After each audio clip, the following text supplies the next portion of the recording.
Hello, and welcome to Inventors Helping Inventors.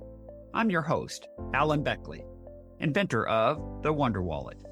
If you're an inventor searching for proven ways to make money with your invention, if you dream to see your product selling in stores everywhere, you've come to the right place. There's no better place to get help than from experts, inventors who've already achieved success. Every week, I interview successful inventors, asking them the questions you want to know. Tune in to learn from the experts so you can get your invention out of the tank and into the bank. The biggest challenge we faced early on is we didn't do the research ahead of time to find, okay, this product solves a problem. That problem is changing the oil on your vehicle is messy. How many people are searching for things related to that on Amazon that we can put this product in front of? If you've listened to this podcast for a while, you've heard me talking about the Inventors Bootcamp, right? Over the last 3 years, hundreds of inventors have joined us in the Inventors Bootcamp, and we have lots of exciting success stories from our students. But guess what? The bootcamp is not for everyone. If you like to tinker with invention ideas occasionally on weekends, hoping that someday someone will buy your idea, the Inventors Bootcamp is not for you. If you think it's your job to just come up with ideas and someone else can take care of the rest, prototypes, packaging, and contacting companies, the Inventors Bootcamp is not for you. But if inventing really matters to you, if you know deep in your heart that you've got an invention ripe for success, if you're willing to learn and do whatever it takes to be successful, I'm here to help you, and the Inventors Bootcamp is your ticket, your next logical step forward. So, what is it? When is it? And how do you sign up? The Inventors Bootcamp is 5 days of live interactive Zoom meetings, Monday, June 10th through Friday, June 14th, for 1 hour each night. Teaches you precisely how to create a clear, concise marketing message, which is exactly what companies want to hear. When you join us, you'll meet other inventors, plus you get a licensing masterclass, and lots more. The next Inventors Bootcamp starts very soon, Monday, June 10th. Enrollment is open now. Just go to www.alanbeckley.com/bootcamp. Many podcast listeners, just like you, have joined the Inventors Bootcamp. Here are just a few of our success stories. Duncan Ashworth has 2 companies interested in licensing his COVID-killing floor sanitizing invention. Daryl Carter secured a business partner and licensing arrangement. His asthma relief product debuts this fall. And Julietta Hughes tested her portrait artist invention. Now she's got a clear strategy for reaching out to companies to license it. Ready to add your success story to our list? The bootcamp is your ticket. Register now at www.alanbeckley.com/bootcamp to save your seat at the June bootcamp. Register early for a special free early bird bonus incentive. Register by Friday, May 31st, and you'll get your choice of a free business strategy book from authors including James Clear and Seth Godin. Again, just register at www.alanbeckley.com/bootcamp, and we'll see you in the June bootcamp. Welcome to episode number 410. Today, I interview Elliott Heinrich. Elliott Heinrich is a Michigan-based entrepreneur and co-inventor, along with Kevin Moran, of 2 products, the 5-minute pet bath and the oil udder. The 5-minute pet bath turns a standard shower head into a gentle pet shower designed to reduce stress and anxiety when bathing your pet. The oil udder is designed to reduce messes when changing your vehicle's oil. He handles all things related to Amazon, sales, and marketing for both inventions. Their inventions have been featured in Car and Driver, Motor Trend TV, and ChrisFix, a YouTube influencer. His previous career focused on sales and marketing in the telecom industry, where he has over 13 years of experience. he enjoys spending time hunting in Michigan and out west, sailing, playing music, and spending time with his family. For this interview, we focused upon tools, tips, and tactics that Elliott has employed in achieving success on Amazon with his products over the last 4 years. You'll want to listen to this entire interview to learn how Elliott discovered it was initially challenging to find effective keywords on Amazon describing their unique product, the oil udder, and also the solution he found to address that challenge.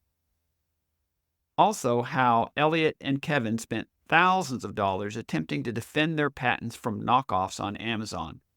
Listen in to learn a much more effective solution they found that cost only $50. And finally, how to determine when it is best for you to fulfill and ship product orders on Amazon yourself, FBM, or is better to have Amazon fulfill the orders for you, FBA. Now let's get right to our interview with Elliott Heinrich. Well, Elliott Heinrich, it's a pleasure to have you on the podcast with us today. Thanks, Alan. I'm really happy to be here. Elliott, last week we interviewed your business partner and co-inventor, Kevin Moran, in episode number 408. During that interview, he alluded to some key Amazon strategies you've used successfully, particularly with your 5-minute pet bath product. I've not previously interviewed an inventor about keys to successful marketing with Amazon, but I felt it would be a topic many of the listeners would be keen to learn about. And lots of inventors look to Amazon as a great resource to access millions of potential buyers, but they sometimes find working with Amazon to be, let's say at times, a bit daunting or perhaps frustrating. Can you share with our listeners an issue or a challenge that you and Kevin encountered in marketing your products via Amazon? And can you share what was the challenge and how did you address it and move forward? Can you share that with our listeners? Yes, absolutely. And for this one, I'm going to think back to when I was starting on Amazon and when Kevin and I were starting on Amazon, what were the things that I would have wanted to know back then that could have saved us a lot of time and money and accelerated the growth of our business? So thinking about that, the biggest challenge I would say, so we have a product called the oil udder, which is our first invention. We launched on Amazon in July of 2020. So right in the heart of the beginning of the pandemic. And one question we never considered was, are there people looking for a product like this? The oil udder is essentially a cup that reduces the mess and makes changing your vehicle's oil easier. And we both loved it. We had prototypes, it worked great. But once we went live on Amazon, we began to discover that this is a first of its kind product and no one was really searching for it. So Amazon is driven all by search term targeting, and no one was searching for something like spill-free oil filter removal tool. They just weren't searching that.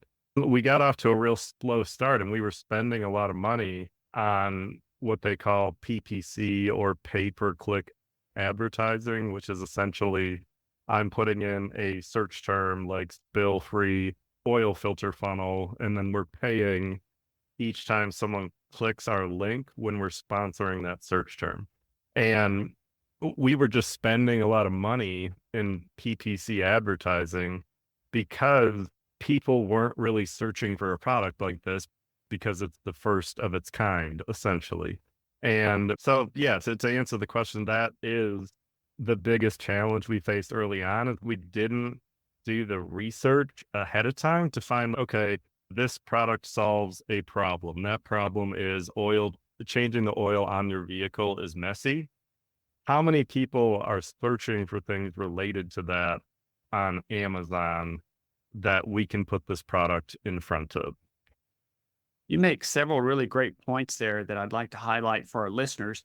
One of them is to recognize first and foremost that Amazon is a search engine, that people do come to Amazon searching for something specific, and that makes it a great marketplace to sell things, but you have to think, what would they search on that would direct them to a product like mine? And if your product is a little bit unique, sometimes that can be a challenge because, to use your oil udder example, if people assume that changing oil is always going to be a messy business, then they're probably not searching for how to change oil without making a mess because they don't think you can do it. So that could be a potential challenge. That if you have a product that is a little bit different and unique to the experience of buyers, then when you've got a search engine, what are they going to search for to get to that? I guess a question I would ask is, so with regards to the oil udder, what was your solution to that, or how did you approach that? Yeah, so that's a great question, and it's a couple phase approach. The first approach we took, which was successful, was okay. We know the product worked really well at what it does. The problem is it's not on the average customer's radar to search for something like that because it's never existed, and they just have assumed that oil changing is going to be messy. So what we did early on is we started targeting peripheral products. So what a customer might not be searching for the problem the oil udder solves or some attributes of the oil udder, but a customer that uses oil spill mat for their garage, obviously they're using that because they've spilled oil and they don't like a mess. So if they're getting those, they're not okay with just getting oil on their concrete. A clean process is important to them. And then just other peripheral oil change products like oil filter wrenches or ramp to drive your car up on, a Fomoto quick drain valve, which would be another more niche thing where, someone screws in a ball valve to replace their drain plug so they can simply just open a ball valve instead of unscrew their drain plug. So that's a customer that obviously doesn't like a mess either. So those peripheral products, targeting those. And then the next thing was driving our own attention to Amazon. And we did that through getting in Car and Driver magazine, then appearing on Motor Trend TV, and then on ChrisFix, who's the largest automotive YouTuber. And that drove our own traffic to Amazon. And now here we are. We're coming up on 4 years on Amazon. And if I run the analytics on what people are searching for, now our brand name, Oil Udder, in the scope of our product and in our sales, it's searched quite frequently on Amazon. So we created our own brand recognition using our own marketing efforts that were outside of Amazon. Thanks for sharing that. I really like that. It makes so much sense. The idea that, once again, if you've got a truly unique product that in general people aren't going to be searching for, what else are they doing that would point to somebody who would benefit from your product? Obviously, somebody's looking for oil spill mats, oil wrenches, people are changing their oil, then reaching out to them. But think about peripheral. What else are they looking for that points to somebody who could or should be a buyer? And then ultimately, as you say, you drive search towards it yourself by doing things like, as you mentioned, ChrisFix and Motor Trend and getting some of that going as well. And with my own product that I did sell for about 6 or 7 years on Amazon, my thin wallets that at that time was called Savvy Caddy, I found that people were searching for thin wallets. So that part wasn't such a problem. But over time, I found I was getting more and more people searching for Savvy Caddy because they'd heard of the name and the uniqueness, but that didn't happen anytime early on. Anyways, thank you so much for sharing that with us. I want to ask you, can you point to a misperception inventors often have in marketing through Amazon? One, it's a two-part question here. And also, there's at least an urban myth that if your product sells very well on Amazon, they might coerce you to try to sell out to them or use their economic might and squeeze you out of business by underpricing a knockoff of your product on their own platform, competing with you directly. Do you think this is a real risk or not something inventors really should worry about? That's a great question. So in terms of Amazon, the actual company using their economic might to knock off the product and come out with one, I never had that experience. So I'm not saying it can't happen, but generally what they do, at least from the research I've done, and we've never been in this position with Amazon, but they will buy your product wholesale and sell it. If you're on an Amazon listing, you'll see sold by Amazon, or shipped by Amazon. If it's both of those things, Amazon is selling that product directly, and they will generally come to a wholesale agreement with that supplier, and in our case, our LLC, and they would buy them and sell them on Amazon. Where I see the bigger risk is not Amazon itself, but other Amazon sellers, because I do have experience with that. We have had the oil letter was directly knocked off from a Chinese seller. It was a complete copy. And then with our product, the recently rebranded 5 Minute Pet Bath, that hasn't been directly copied, but the concept has been copied twice now. And I wouldn't let my 2 cents on this is I wouldn't let that fear dissuade you from selling on Amazon to anyone out there that, has a product, or they have an idea for a product that they're potentially looking at sales channels for. I wouldn't let that dissuade you from selling on Amazon. And it's even in the last 4 years, Amazon has given sellers a lot more tools to combat these things. So they have a transparency program that uses a 3D unique barcode that can't be copied, that verifies the authenticity of your product if they're copying it directly. They also have different avenues to report infringement. And my advice to anyone that is selling a product on Amazon, and thinking about cost in mind too, because obviously, like when you're just getting started, you don't want to spend $15,000 with your lawyer to go after someone on Amazon for violating a patent. The patent route tends to be the most time consuming and most expensive. What I found is a lot of times these sellers that copy your product will also copy your images, or maybe Photoshop them slightly and include them into another graphic. It's really affordable to do a bulk copyright upload with the USPTO. So I do it once a year with every single image that I've taken that year. And Amazon can very quickly, with a copyright claim, within a matter of 1 to 2 days, pull a listing down. So that's what ultimately worked for Oil Letter, is they were using our copyrighted images and we got them taken down. Well, once we figured out that that was an option, they were down in 1 to 2 days. That's fantastic. I really appreciate you sharing that. And I've heard that before, that a frustration of patents is actually, I say imitation is the sincerest form of flattery. If you're successful, you will be knocked off, patented or not. That's just part of the business, I would say. But what I have heard is where patent enforcement is very expensive and challenging, and for any number of reasons. But copyright enforcement is much stronger, and even trademark enforcement similarly.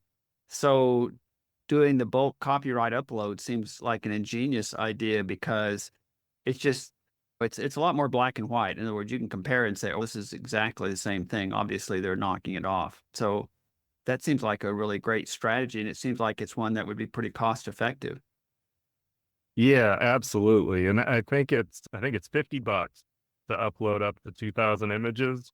So we do that once a year for both brands, and then everything, even if we're not using the photos, I just do everything. And because, I guess, to give a little backstory leading up to this, we'd spent thousands of dollars with our attorney trying to fight it on a patent perspective, and it just went nowhere. And then we figured this out, and it was just a quick submission, and Amazon pulled them down. So that's something I wish I would have known 4 years ago, and I hope it's helpful to someone else that starts selling on Amazon. No, I think it definitely will be. Well, those have been some negative questions, and now I'd like to go on to some more positive questions. And one of them is, What would you say is the best thing that you found with your products in selling on Amazon?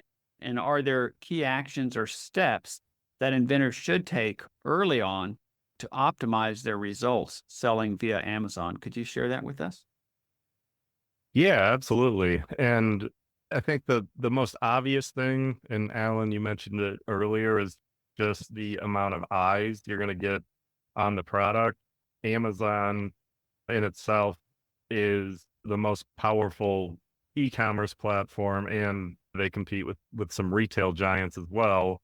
If you want to sell online, I think Amazon is the place where it has its downsides, but you're just going to get in front of so many more people. So that's the number one thing.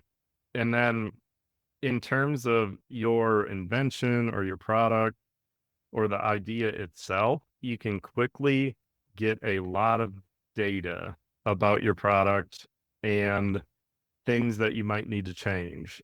So very quickly, you're going to learn through your customer reviews, like what don't they like about the product?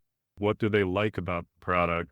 And you can use that information to figure out, is this a problem with the actual product, or are our instructions or our packaging, are the issues in the reviews about people not understanding how to use it, or are they with the actual product themselves? And with the 5 Minute Pet Bath, we have had both of these, and we're recently in this rebranding and relaunching with some tweaks to address some of those things, both with the product itself and the packaging and instructions. The other thing is you can, and this again is something that I wish I would have known 4 years ago when we launched Oil Udder, you can quickly and fairly inexpensively figure out what work. So what keywords actually convert at a high rate for your product, both keywords you're paying for, but also organically. Because a big thing with Amazon is in your title, your bullet points, in your description, you're including all of the keywords that perform best for you or convert the best. And you can get your product to a very not high, but a conversion rate that you want. So how many people viewed your listings, how many people bought your product, and once you have fixed everything with your listing and your keyword targeting and you're converting at a rate that's acceptable to you, now it's easy to go put more traffic in. Now it's easy to go to Car and Driver or get in touch with a TikTok influencer. And you know that if I put this money in from an outside source to promote this product, I know it's going to convert at X percentage. And knowing that you're converting at that acceptable target percentage versus having a product that you don't have any of that data for, and you go throw a few $1,000s to an influencer that then promotes it, and you may have only converted at a quarter or, a fifth, 20, 25% of what you would have, knowing now through selling on Amazon that everything is in the right place for you to be able to capture the majority of those sales with the eyes that you paid to get on the product.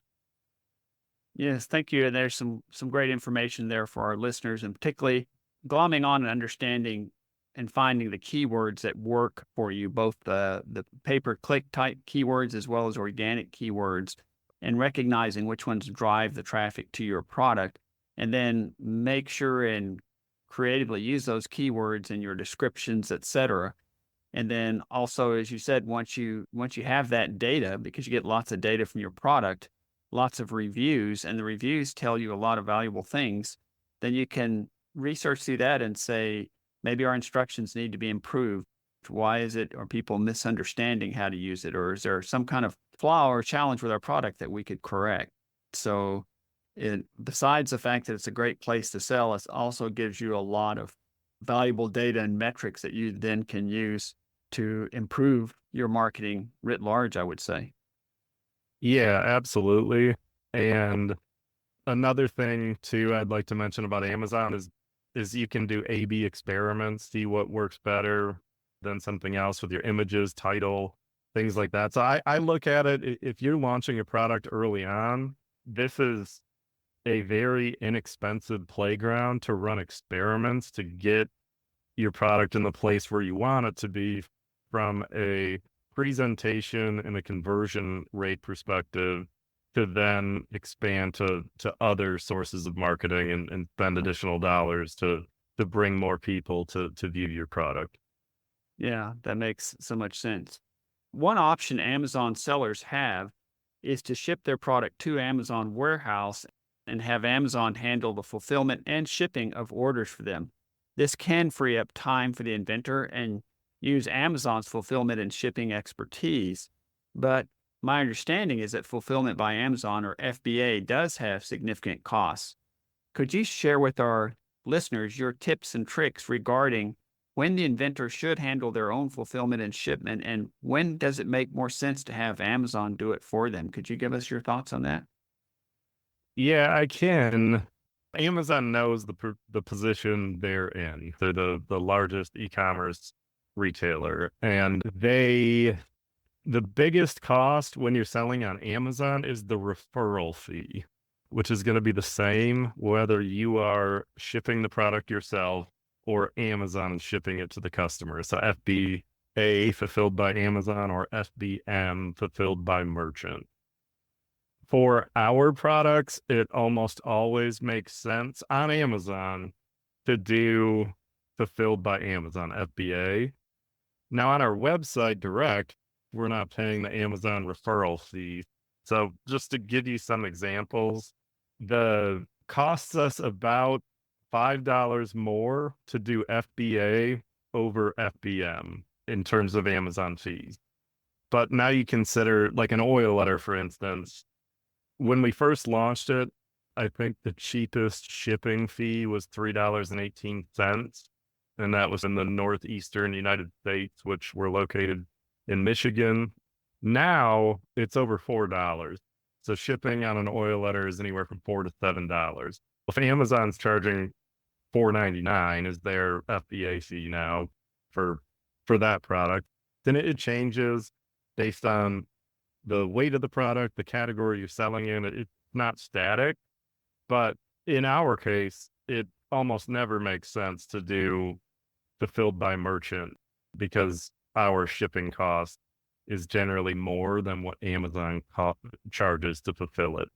With that being said, I would say if you do FBM fulfilled by merchant to get started on Amazon, if you're selling more than 50 units a month, it's probably best to transition that to FBA unless the fees don't make sense based on the weight, the dimensions. You'll have to go. Amazon has free calculators on their website where you can plug in your selling price, your cost of the product, the weight, the dimensions. They'll tell you exactly the difference between FBM and FBA. But in a lot of cases, it makes sense just to have Amazon handle that for you. Thanks for sharing that with us and giving some metrics in my own product. Just because what I had going on, I was driving off a website using Amazon, et cetera. So I ended up doing FBM forever, but probably I should have taken a more deeper look as I began to get more and more sales and have fulfillment by Amazon. And the other thing that I wished I'd learned early on or thought more seriously about is one of the early questions I had to ask was, what is going to be your promised turnaround on an order? And I said, oh, 2 days sounds good. And then I didn't realize I should have picked 3 days because I was selling like at VA hospitals myself all day long. And then at night I would go fulfill my orders when I drive down to Houston, for example. And so there was a day gone and I'd see that I had an Amazon order. I thought, that's got to be fulfilled tonight. I can't wait till the next day or I'll miss my 2-day turnaround. And I don't know if that's still something that can be an issue, but you do want to think about what kind of turnaround times that you want to do it because your reputation is really important. Yeah, absolutely. And we recently ran into that with a newer platform called TikTok Shop where they don't do any fulfillment themselves. So you have to fulfill it. And it was a very similar thing to what you're describing, Alan, where I just set my fulfillment time to, 2 days or something. And then all of a sudden we had an order, and it was a little late. We didn't get penalized. But yeah, those types of things are important to look into. And also, once you do FBA, that freedom is nice. Like, you send it all to Amazon and they just deal with it. And I was up hunting this week and I'm going on vacation this weekend, and you just don't have to think about it. Amazon's handling it. Elliot, as we wind towards a close, are there any parting words you'd like to leave us with? Thinking about Amazon, I know it can be daunting, and Amazon, as I like to say, is the devil we know, where, yeah, there are issues.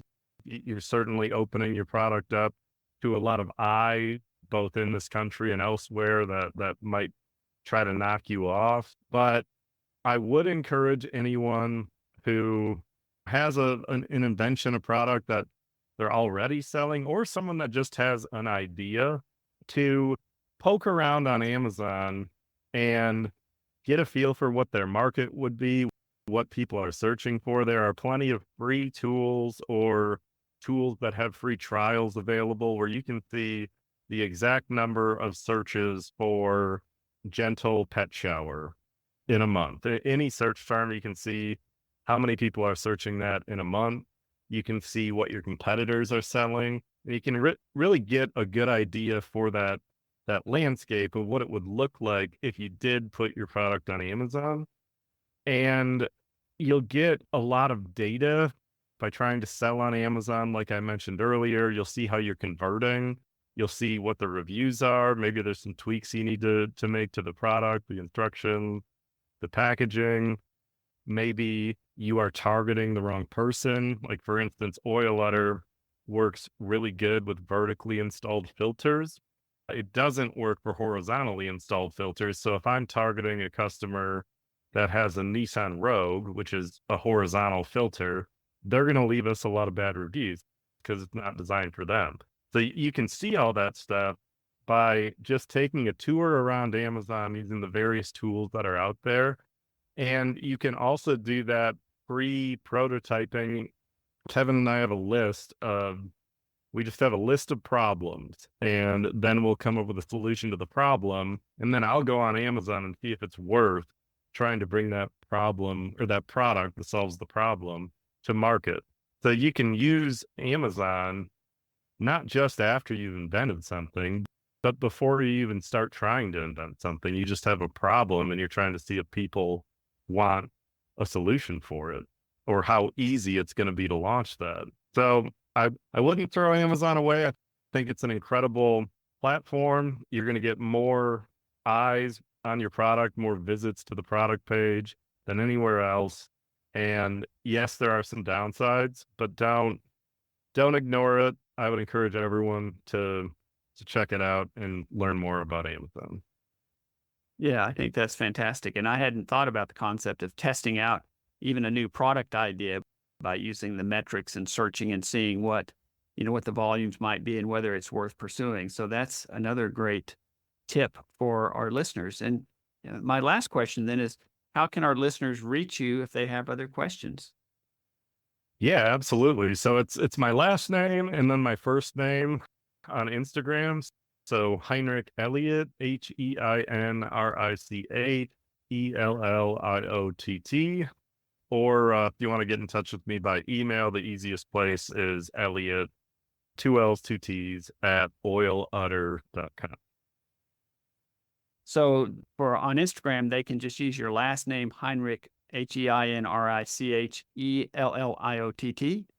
Or if they want to do an email, they can get you at Elliott, again, ELLIOTT, at oiludder.com, right? Yep. Yeah, you got it. That's great. Thank you so much for being on the podcast with us again today, Elliott. And we've had Kevin on twice, so I'd say the same thing I always say. Would like to touch bases with you guys another 6 months or a year and see what all you've got going at that time. But thank you so much for being on the podcast today. Yeah, thank you, Alan. I hope this was usable.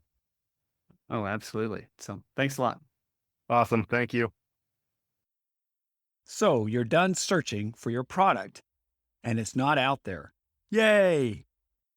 Maybe you filed for a provisional patent and done some marketing research or surveys. Heck, maybe you've even created a rough prototype, then found that, although it kind of works, it looks like something from the Stone Age. You'd be embarrassed to show it to your friends, much less to a manufacturer for a licensing pitch. What if I could put you in touch with a guy who offers free consultations, takes no money down, no money up front, and will give you a quote on your project before he starts? What if I told you that this same guy can help you design your product and make you a virtual prototype before you ever put a penny into building a physical one? What if I told you he could make you patent drawings, CAD files for manufacturing, and even make marketing videos and build you a website? If this sounds like someone you want to talk to, let me introduce you to my first podcast sponsor, Brian Keast at I Draw Dreams for Inventors. With 3.5 years of trade school and 15 years of mechanical experience working as a mechanic for General Motors, you have someone that's seen countless design failures and how they were fixed. Also, he had a 25-year career as a general contractor who designed his own houses and remodels on computer-aided design.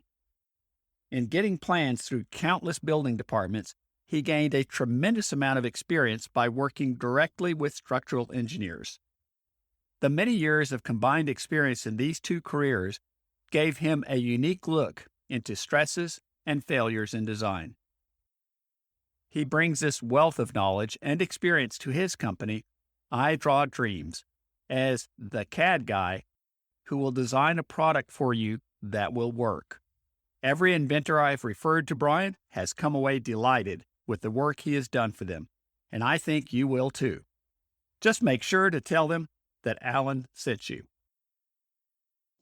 Thanks so much for tuning in to Inventors Helping Inventors. If you like the show, please tell your friends about it. Make sure to subscribe in iTunes or wherever you get your podcasts so you won't miss a single episode.